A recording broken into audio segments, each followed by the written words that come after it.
Assalamualaikum warahmatullahi wabarakatuh. Ila khadratin Nabil Mustafa Rasulillah sallallahu alaihi wasallam wa ikhwanihi minal anbiya wal mursalin wal awliya wasyuhada wasyolihin wal malaikatil muqarrabin khususun musannif handal kitab Syekh Abi Hamid bin Muhammad bin Muhammad al-Atusi wa khususun lahumul Fatihah. A'udzu billahi minasyaitonir rajim. Bismillahirrahmanirrahim. Alhamdulillahirabbil alamin arrahmanir rahim maliki yaumiddin. Iyyaka na'budu wa iyyaka nasta'in ihdinas siratal mustaqim. Shiratal ladzina an'amta 'alaihim ghairil maghdubi 'alaihim waladdallin. Bismillahirrahmanirrahim. Subhanaka la ilma lana illa ma 'allamtana innaka antal alimul hakim. La haula wa la quwata illa billahil aliyyil azim. Rabbi shrah li sadri wa yassir li amri wahlul 'uqdatam min lisani yafqahu qawli. Amin. Qala musannif rahimakumullah wa nafa'na bihi wa bi ulumihi fid dharain amin ya rabbal alamin. Malam ini kita akan melanjutkan kajian kitab Ihya Ulumuddin juz 2 bab hukukul muslim, yaitu hak sesama muslim. Dengan mengkaji kitab Ihya ini, maka kita akan tahu apa saja hak-hak sesama muslim itu, sehingga dengan memahami kajian ini kita akan bisa memiliki sifat toleransi, saling menghormati. Nah, inilah sebagai esensi dari ajaran Islam, gitu ya. Pembahasan hukul muslim sudah sampai pada wa minha ayyatawaddu'a, ya. Wa minha, dan itu diantara hukukul muslim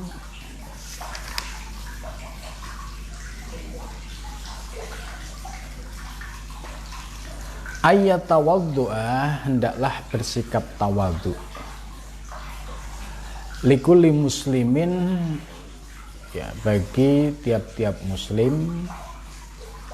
Wala yatakabbaru, dan tidak boleh sombong, alaihi, atas muslim. Ini sangat penting bagi kita, ya, untuk memahami, ya, sikap-sikap yang tidak baik, ya, buat diri kita, yang harus kita buang, ya, harus kita hindari, yaitu sifat takabur. Takabur itu sifat sombong, angkuh. Kenapa orang bisa sombong? Karena merasa dirinya memiliki kuasa, ya, atau dia bisa melakukan segala yang dia inginkan. Nah, munculnya sifat takabur ini. Seperti Fir'aun, ya, dikenal sebagai raja yang menyombongkan diri. Kenapa, ya? Karena Fir'aun tidak mau ada orang sehebat dia, yang lainnya harus tunduk di bawahnya. Maka muncullah sifat, ya, sombong dan angkuh itu. Nah, bagi kita sesama muslim, yang paling mendasar sebagai kebalikan dari sifat takabur adalah tawadhu. Tawadhu di sini, ya, maknanya adalah rendah hati. Rendah hati itu dia bisa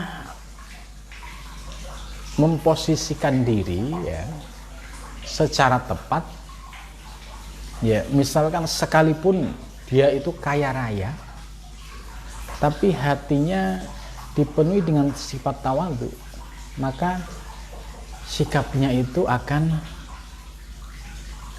menunjukkan sifat yang ramah, mudah bergaul, humble ya. Itu. Ini orang yang tawadhu. Ya, contoh lain misalkan orang yang memiliki jabatan yang tinggi tapi di dalam hatinya itu memiliki sifat tawadhu, ya dia tidak merasa bangga dengan jabatan itu.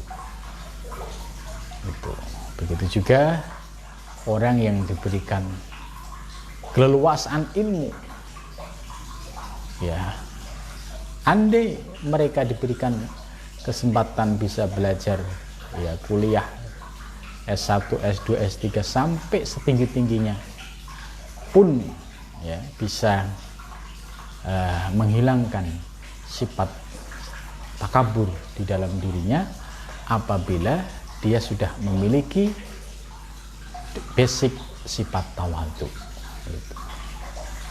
Jadi sifat tawadhu itu dia pinter tidak merasa pinter, dia kaya tidak merasa kaya, dia punya jabatan tidak merasa punya jabatan. Dia bisa meruntuhkan ya keakuan-keakuan di dalam dirinya. Ya. Ini di tengah masyarakat kita ya, orang-orang yang memiliki sifat takabur ini ya cukup banyak. Biasanya ya takabur dengan hartanya, takabur dengan jabatannya, takabur dengan ilmunya, takabur ya, dengan segala sesuatu yang dimilikinya. Ini menunjukkan bahwa untuk melepas diri dari sifat takabur ini juga nggak gampang. Gitu. Seperti Fir'aun ya, ketika menghadapi Nabi Musa, ya tidak gampang menerima ajakan Nabi Musa alaihissalam karena sudah merasa hebat segala-galanya. Gitu. Nah, dalam dunia tasawuf ya, salah satu cara untuk menundukkan kesombongan dan keangkuhan ini ya melalui kajian tasawuf. Gitu. Sebab di dalam tasawuf ini ya akan dikaji soal diri kita, terutama sifat-sifat yang tercela di dalam diri kita, dan juga diberikan bagaimana cara untuk menundukkan ya sifat-sifat takabur tadi. Itu. Jadi ada solusinya. Nah, kalau belajar di luar ilmu tasawuf ya, nah itu sangat sulit ya, kecuali dia memang memiliki karakter yang. Tapi kalau orang yang sudah terjangkiti penyakit takabur terus disuruh tawadhu itu tidak gampang. Gitu. Maka di dalam dunia tasawuf ini ya ada riyadhah mujahadah untuk menundukkan sifat-sifat takabur itu. Atau bisa jadi dengan cara Allah gitu. Allah memiliki banyak cara untuk menundukkan orang-orang yang takabur. Seperti Fir'aun takabur dengan kekuasaannya. Akhirnya Fir'aun ditenggelamkan. Qarun sombong dengan hartanya, akhirnya ditelan oleh bumi. Ya. Begitu juga orang-orang yang di dunia modern ya, yang dia angkuh dan sombong dengan harta dan jabatannya, itu kadang Allah menggunakan cara-cara ya seperti yang terjadi pada Qarun dan Fir'aun. Ya, tiba-tiba jabatannya ya diambil oleh Allah, tiba-tiba rezekinya diambil oleh Allah dengan cara Allah. Allah memiliki banyak cara untuk meruntuhkan ya, apa yang dipertuhankan ya. Sebab jabatan bisa dipertuhankan, kekayaan juga bisa dipertuhankan. Maka kalau Allah memiliki ya kasih sayang kepada orang tersebut, Ya, bisa jadi Allah itu mencabut fasilitas jabatan, rezeki. Untuk apa? Supaya muncul kesadaran bahwa dirinya itu tidak memiliki apa-apa dan tidak bisa berbuat apa-apa. Nah, biasanya orang yang dikehendaki oleh Allah ya untuk dibersihkan batiniahnya itu ya diberikan ujian-ujian seperti itu. Nah, itu cara praktis ya, cara Allah membimbing perjalanan seseorang untuk menghilangkan sifat takabur. Tapi ya menyakitkan. Ya menyayat. Bagaimana tidak? Ya, dia orang terhormat, dia orang berpengaruh, ya, tiba-tiba kesangkut dengan masalah korupsi, ya, jabatannya lepas, kekayaannya bisa lepas digerogoti, nama baiknya hancur, ya itu. Jadi ini keakuan ini mulai runtuh-rontok. Nah, disitulah saat seorang hamba memperbaiki diri, muhasabah.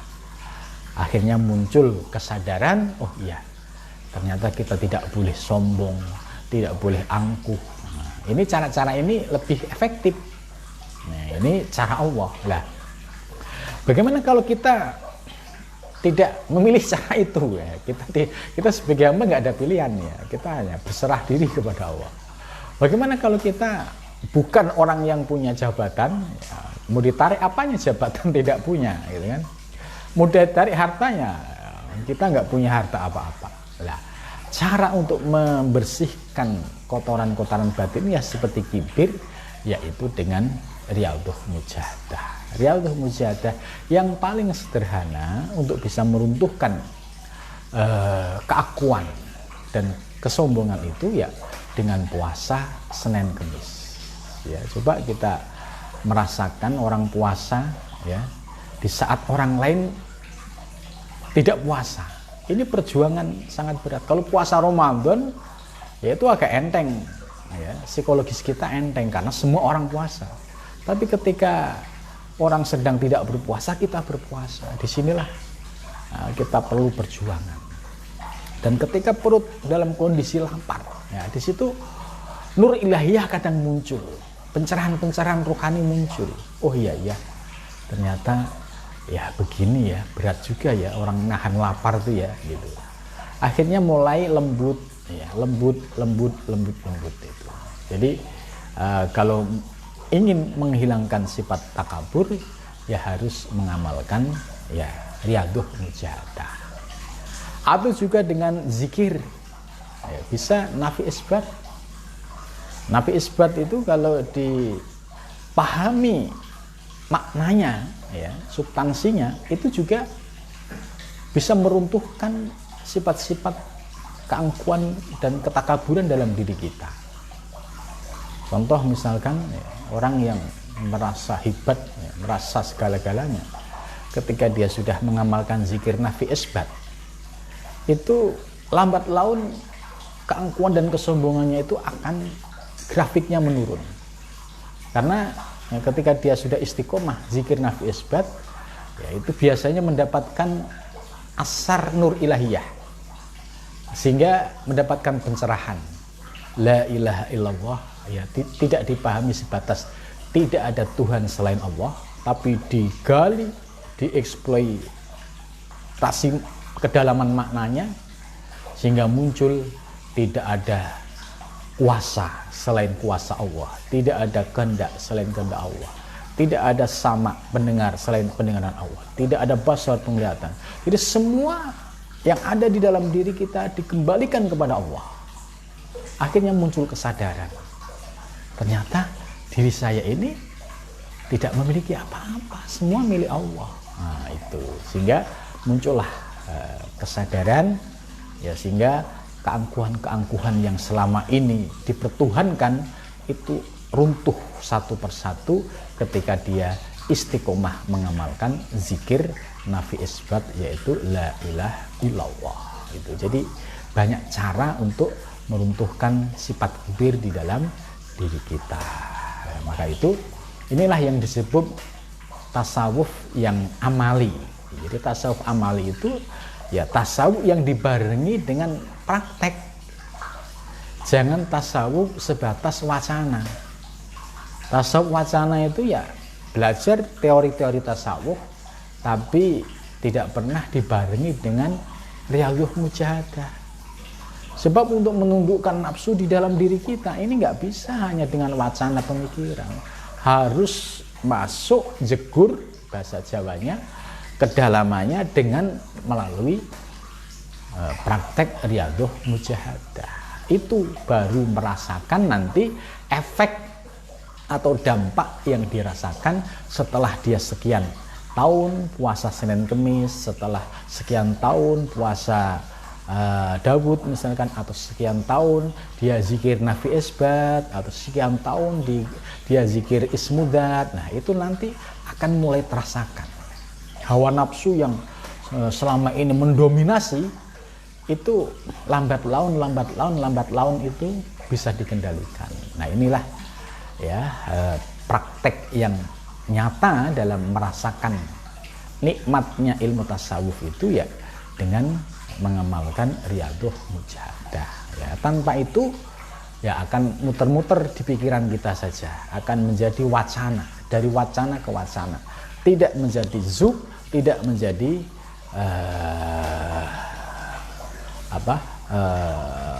pengalaman di dalam dirinya. Gitu. Jadi ini dari baru satu bagaimana kita menundukkan sifat kibir tadi. Itu. Sebab kibir ini bisa menjangkiti siapa saja. Seorang ustadz juga bisa muncul kibir, seorang kiai juga muncul kibir. Kalau dia tidak tersentuh oleh ilmu tasawuf, itu sulit untuk menundukkan sifat kibir. Dia merasa ahli fikih, fuqaha. Gitu. Karena merasa dia ahli fikih, akhirnya merendahkan yang lain. Gitu. Nah ini kalau sudah belajar tasawuf, punya kesadaran, ya ilmu milik Allah, semua milik Allah, nggak ada yang layak untuk dibanggakan di semua. Gitu. Nah ini bedanya.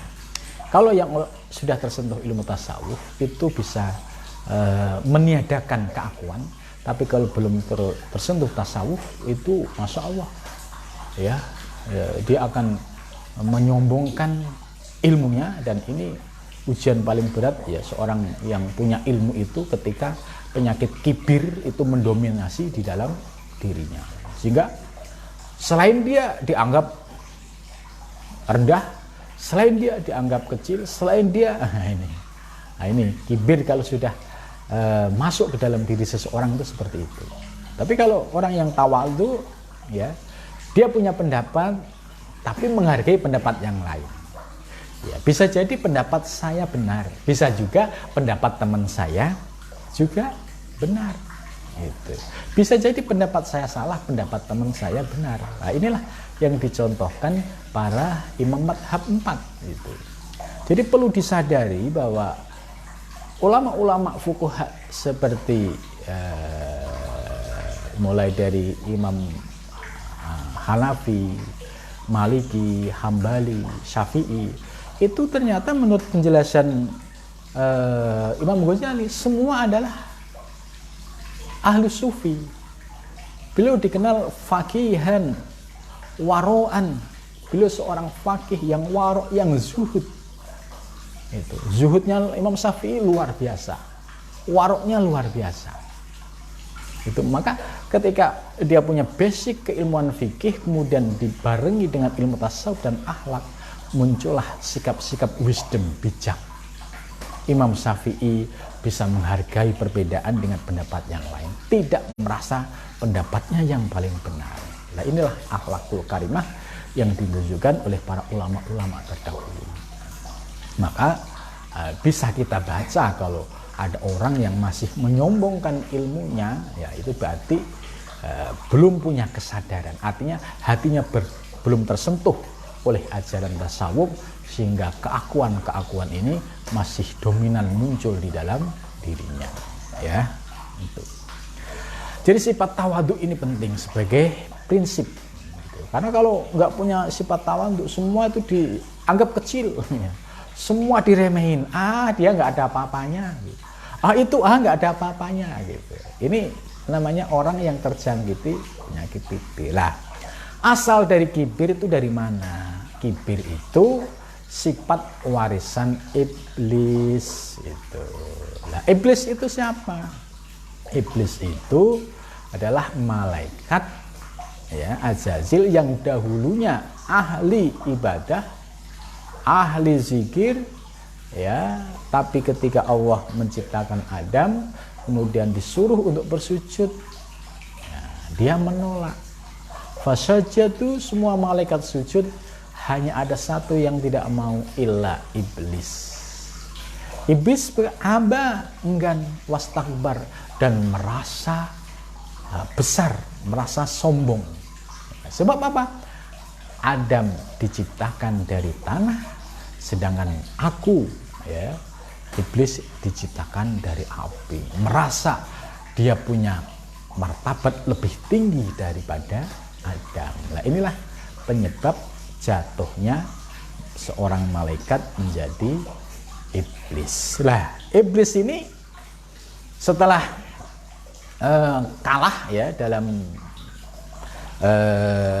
cerita tersebut, iblis berjanji, wallahi, demi Allah, la uhwiyannakum, demi Allah sungguh aku akan sesatkan ya semua anak cucu Adam, ila ibadaka wahil mukhlasin, kecuali hamba-hambamu yang telah engkau sucikan ya, artinya yang batiniahnya telah disucikan, dibersihkan.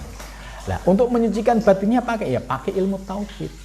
Itu. Maka orang-orang yang belajar ilmu tauhid, ilmu tasawuf, ini yang setelah memiliki kesadaran hakikat diri, itu penyakit-penyakit kibir rontok dengan sendirinya. Itu. Maka orang-orang yang sudah belajar tasawuf, kemudian belajar ilmu tauhidnya ahli kasfi, ulama-ulama tasawuf, itu sudah memahami hakikat diri sehingga sifat-sifat iblis ini bisa terlepas dari dirinya.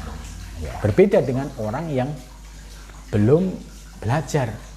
Ya, itu iblis masuk ke dalam diri kita kan, yajri majrud dam, masuk melalui aliran darah.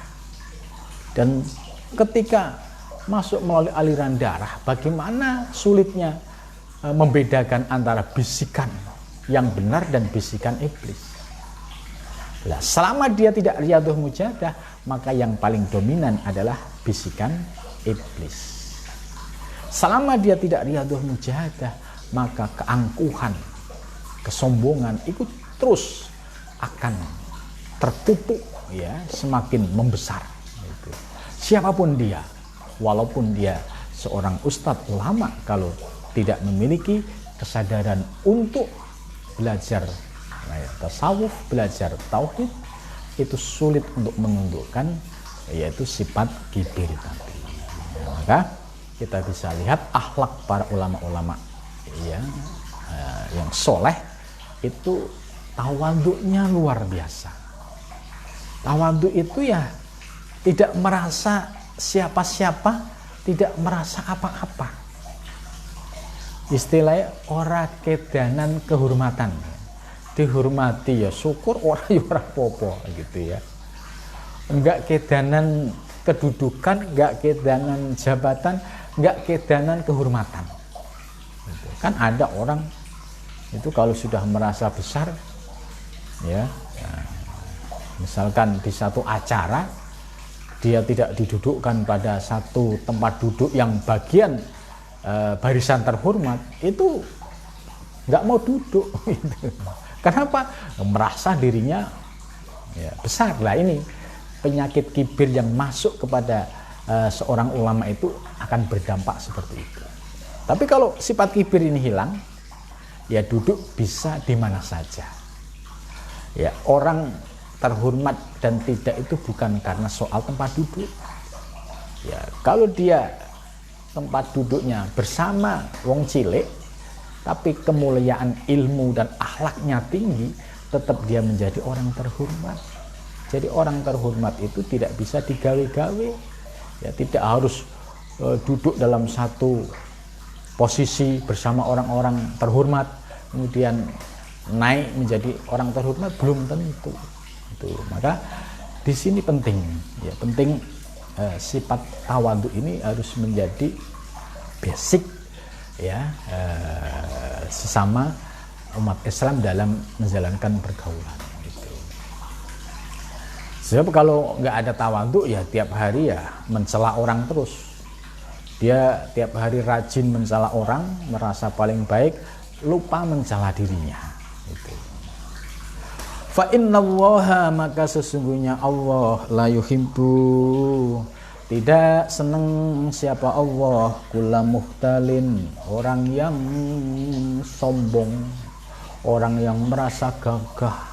Jadi Allah itu tidak suka orang yang angkuh, ya, merasa gagah, merasa hebat lah. Gitu. Fakhur, yaitu dan orang yang suka membanggakan dirinya. Itu. Jadi Allah tidak suka orang yang punya sifat muhtalin fakhur, ya. Ya, orang yang suka mengagungkan, ya, menyombongkan dirinya itu. Ya. Qala, bersabda siapa Rasulullah sallallahu alaihi wasallam, ya. Innallaha, sesungguhnya Allah Ta'ala maha tinggi. Siapa Allah itu? Auha, memberikan wahyu siapa Allah ilayya, kepadaku, ya. Jadi Rasulullah SAW itu pernah mendapatkan wahyu dari Allah, ya. Wahyunya apa? Ternyata jawab, antawaddu'u, hendaklah kamu bersifat tawadhu. Ya, tawadhu itu rendah hati, ya. Bukan rendah diri, ya. Rendah hati dan rendah diri itu beda.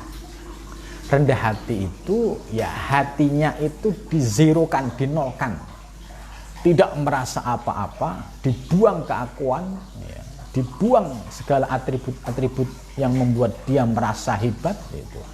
Jadi dizerokan, dinolkan, itu tawadhu. Hatta la yafkhara, sehingga tidak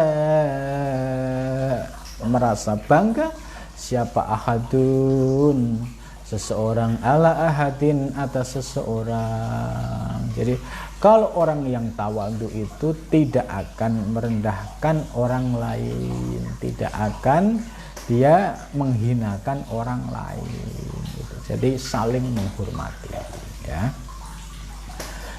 Summa in tafakhur alaihi ghairuhu falyahtamil.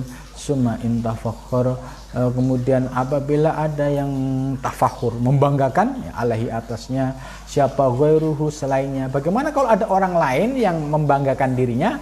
Falyahtamil, maka tahanlah. Itu misalkan kita ada teman, ya, teman ini kok waduh sombongnya minta ampun, gitu ya. Padahal ya biasa-biasa aja, tapi rasa sombong itu nampak sekali dalam sikapnya. Nah, kalau ada orang lain, teman kita, saudara kita, tetangga kita, ya, memiliki sifat seperti itu, perintahnya apa? Falyahtamil, tahan emosi kita, tahan, ya, amarah kita. Sebab qala Allah Ta'ala, qala telah berfirman siapa Allah Ta'ala maha tinggi, li nabi, kepada nabinya Allah sallallahu alaihi wasallam, ya, suruh berpegang pada ayat hudil afwa wa'mur bil urfi wa a'rid anil jahilin. Jadi solusinya kalau ada lihat teman, tetangga, saudara atau siapa saja kok sombongnya itu minta ampun, gitu ya. Ya, kita harus sabar, ya, lebih dewasa, lebih memaklumi. Sebab apa?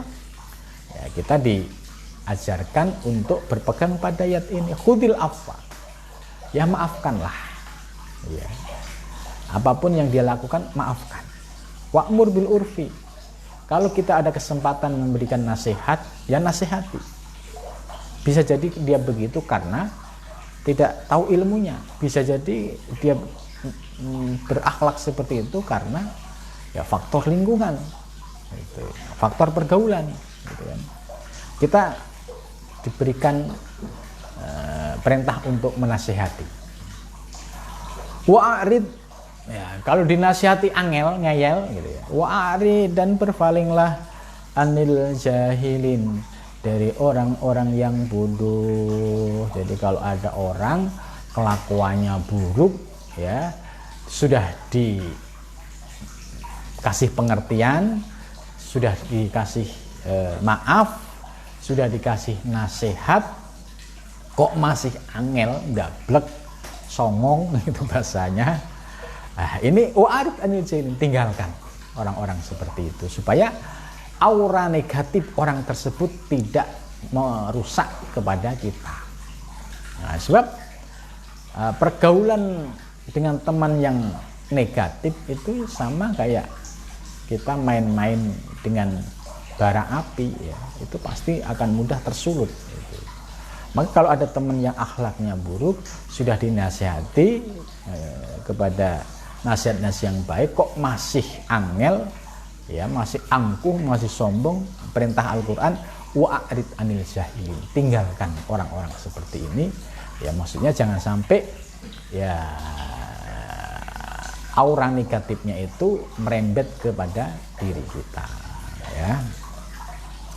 Wa an ibni abi Aufa, karena ada siapa Rasulullah sallallahu alaihi wasallam, ya tawadhu, itu bersikap tawadhu siapa Nabi. Nah, ini teladan kita. Jadi Rasulullah SAW dalam hadis ini dijelaskan, karena Rasulullah ya tawadhu, itu bersikap tawadhu likulli muslimin, bagi tiap-tiap muslim atau kepada tiap-tiap muslim. Jadi ketemu siapapun Rasulullah menunjukkan sikap yang humble, sikap yang tawadhu, ya, bisa merangkul, bisa mengayomi, gitu. Wala ya'nafu, dan juga tidak pernah, ya, menyangkal, ya. Wala yatakabbaru, dan juga tidak pernah takabur, ya, ya. Ayam sia, hendak berjalan siapa Nabi, ma'al armilati, beserta para janda, wal miskin, dan orang-orang miskin, fayubdo, maka fayaqdi, ya, maka mencukupi siapa Nabi hajat, tahu hajatnya, gitu. Jadi begitu tinggi dan mulianya akhlak Nabi, ya, baik ketemu dengan orang penting atau ketemu dengan janda, orang miskin, ya, Nabi tetap menyayangi mereka. Kalau toh bisa membantu terhadap fakir miskin atau janda, ya lakukanlah apa yang bisa dilakukan. Gitu. Nah, inilah akhlak yang mulia dari Nabi besar Muhammad Sallallahu Alaihi Wasallam, ya. Jadi memang ya tidak gampang juga, ya, untuk menghilangkan sifat takabur, itu nggak gampang. Kalau orang yang sudah punya virus takabur, ya, itu sulit untuk bisa dihilangkan, itu sulit.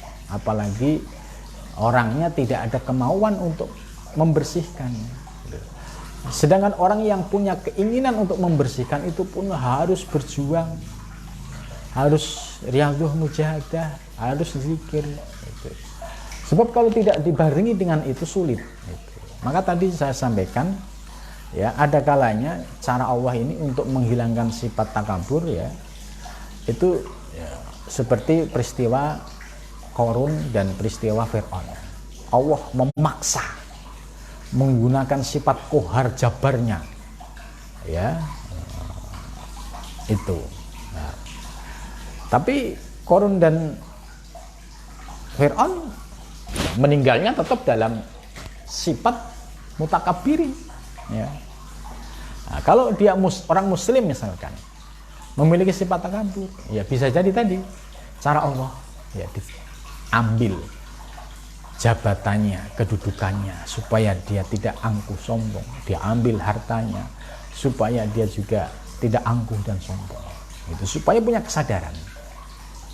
Itulah di sini ada kesempatan untuk memperbaiki. Maka ciri-ciri orang yang dicintai oleh Allah ya, itu bisa jadi cara Allah memberikan ujian dan cobaan. Sebab dengan diberikan ujian dan cobaan itu cara praktis untuk membersihkan kotoran-kotoran batinnya. Ya, orang diuji dengan kesulitan, dengan masalah, itu disitulah dia akan memiliki keyakinan terhadap Allah semakin kuat, dan dia akan menyadari ya, untuk membuang sifat-sifat yang tercela di dalam dirinya. Nah, bagi salikin ya, cara untuk menghilangkan takabur ya melalui riyadhah mujahadah. Ya harus ada tirakatnya gitu. Tidak bisa hanya sekadar mengkaji terus pengen bersih dirinya dari takabur, ya nggak gampang gitu. Karena ada akar yang masih melekat di dalam diri kita, yaitu tadi sifat iblis. Iblis masuk ke dalam diri kita melalui aliran darah. Aliran darah ini supaya terjadi proses aliran darah yang baru ya, untuk bisa memutus dari aliran darah yang sebelumnya ya dengan cara puasa. Sebab dengan cara puasa ini orang tidak makan sehari itu kan mengalami proses aliran darah tidak seperti hari-hari biasa. Maka ketika dia berpuasa mengalami proses pelemahan, nah disitulah kalau diberikan dengan zikir ya, itu bisa mendatangkan nur ilahiyah, sehingga ketika kita perut lapar dibarengi dengan zikir la ilaha illallah ya, illallah dihentakkan pada hati, nah itu akan muncul nur-nur ilahiyah yang mencahayai sel-sel darah kita, sehingga darah kita ini yang baru ya, setelah kita riyadhah mujahadah dan zikir, itu sel-sel darah yang sudah ada nur ilahiyah. Sementara sel-sel darah sebelumnya yang dipenuhi dengan iblis yang di dalamnya ada sifat takabur dan sebagainya, itu lambat laun dia akan mulai terpinggirkan, kemudian lambat laun bisa ditundukkan. Jadi teori untuk riyadhah mujahadah dengan kaitannya bagaimana menundukkan nafsu yang digerakkan oleh iblis itu, yaitu ya dengan riyadhah mujahadah dan zikir. Itu cara praktis yang harus dilakukan oleh seorang saleh ya. Tanpa itu ya agak mimpi lah kalau kita berharap bisa menghilangkan sifat-sifat yang tercela di dalam diri kita ya. Wa minha, kita lanjut satu lagi. Wa minha, dan diantara hak-hak sesama muslim, Allah yasma'a, supaya tidak mendengarkan balagotin nasi, yaitu aduan manusia atau laporan manusia, ba'duhum, sebagian, ala ba'din, atas sebagian. Jadi seringkali ada orang yang mudah itu melaporkan ya, si A melaporkan si B melakukan si C gitu. Ini Allah yasma'a perintahnya, jangan mendengarkan ya orang yang suka melaporkan tentang persoalan orang lain. Ini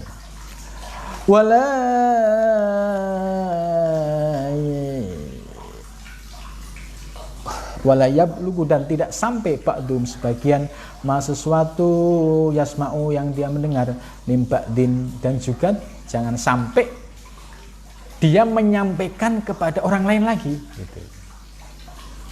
Jadi larangan yang di sini tidak boleh mendengarkan laporan-laporan yang sifatnya itu fitnah ya, karena laporan itu biasanya ada potensi fitnah, ada potensi itu hoax ya, ada potensi itu karena faktor ketidaksukaan.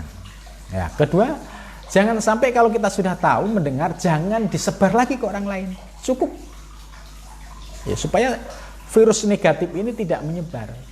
Nah, ini sama dengan kondisi sosial kita saat ini. Ketika kita mendapatkan postingan yang berbau fitnah, ya, kalau bisa jangan dibuka. Atau kalau enggak ya langsung di delete. Jangan sampai disimpan, apalagi terus buru-buru langsung di-share. Di-share ke orang lain, di-share. Ini menjadi dosa jariah. Nah, menurut Imam Ghazali, ya, Allah yasma'a, ini konteks dengan kondisi sosial masyarakat kita yang hidupnya sudah tergantung dengan medsos ini kan. Ada orang niat baik dengan menyebarkan berita-berita positif dan ilmu, ada juga digunakan untuk menyebarkan fitnah dan hoax, ini juga ada. Itulah. Bagaimana kalau ada orang yang suka membagikan berita-berita yang sifatnya hoax? Abaikan, jangan didengar. Ya, dianggap angin lalu saja. Terus kalau seandainya sudah tahu misalkan, jangan disampaikan ke orang lain. Artinya jangan di-share kepada orang lain. Lebih baik di-delete. Ini lebih aman.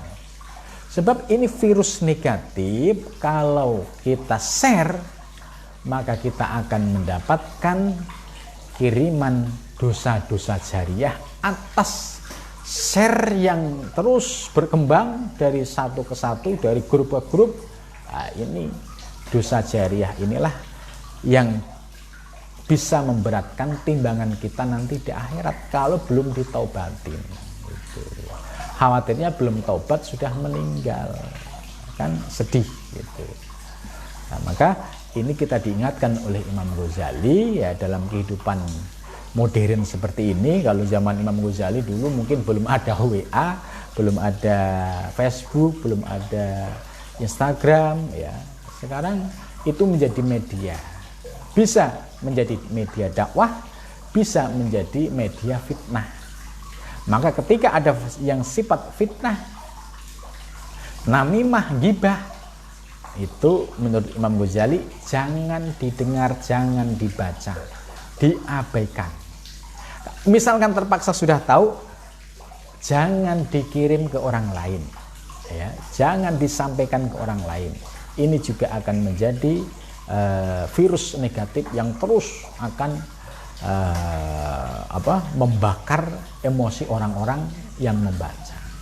Gitu. Nah, ini kita ya selama ini hidup di dunia medsos, ternyata ini juga terjadi. Maka Imam Ghazali sudah memberikan solusi supaya kita menjadi pribadi yang batinnya bersih, selamat dari dunia yang penuh dengan fitnah ini. Ya. Qala, bersabda siapa Nabi sallallahu alaihi wasallam, la yadkhulu, tidak masuk al jannata, surga, siapa kotatun, tukang adu domba. Jadi ini orang-orang yang suka bikin berita hoax, berita palsu, berita bohong, atau adu domba sesama saudara muslim, sesama anak bangsa. Kalau niatnya adu domba, ya, sekalipun dia ahli ibadah tapi ahli adu domba, ini ingat hadis ini, la yadkhulul jannata qatatun, tidak akan masuk surga, yaitu tukang fitnah, tukang adu domba. Ini sedih ya. Ada juga yang adu domba menjadi ideologi pergerakan. Ini kan naudzubillah min dzalik ya. Jadi adu domba dijadikan sebagai ideologi pergerakan, sehingga setiap hari tidak ada adu domba, tidak ada fitnah. Selalu terus itu yang dikerjakan. Nah, ini kan berbahaya gitu. Ya. Berbahaya di dunia, ya suatu saat bisa berurusan dengan polisi karena terkena undang-undang IT ya, kalau sudah memiliki bukti yang kuat. Tapi di hadapan Allah dengan menyebarkan fitnah, adu domba, padahal orangnya baik, tapi difitnah dengan macam-macam, banyak orang yang ikut membenci, ikut mencaci maki. Ya ini dosa jariah seperti ini yang akan memberatkan di akhirat nanti. Nah, Imam Ghazali itu menyadarkan sampai ke sana. Jadi layat kul jannata qotadun. Jadi perlu disampaikan kalau ada teman yang hobinya itu tukang fitnah, adu domba, suruh ingat hadis ini. Kata Nabi, ya tidak akan masuk surga orang yang ahli fitnah, ahli adu domba. Ya, mudah-mudahan penjelasan ini bisa menjadi pencerahan kita di era modern ini, ya. Maka sekalipun kita di dunia modern, tapi jangan sampai kita melepas ajaran-ajaran para ulama salafus sholih, ya, terutama Ihya ini, supaya ini bisa menjadi pengingat kita, ya, bisa menjadi pelita kita dalam menghadapi kemodernan ini. Nah, dengan mengkaji seperti ini, oh iya, akhirnya kita punya sikap ketika menghadapi perkembangan dunia modern, ya terutama dunia medsos. Ternyata ini sudah diberikan tipnya oleh Imam Ghazali supaya kita tidak terjebak pada penyebaran fitnah dan adu domba. Ya. Mudah-mudahan kita diberikan istiqomah dan senantiasa bisa mengamalkan apa yang diajarkan oleh Imam Ghazali ini, dan ilmu yang kita pahami menjadi amal dalam kehidupan sehari-hari. Sampai sini dulu. Wassalamualaikum warahmatullahi wabarakatuh.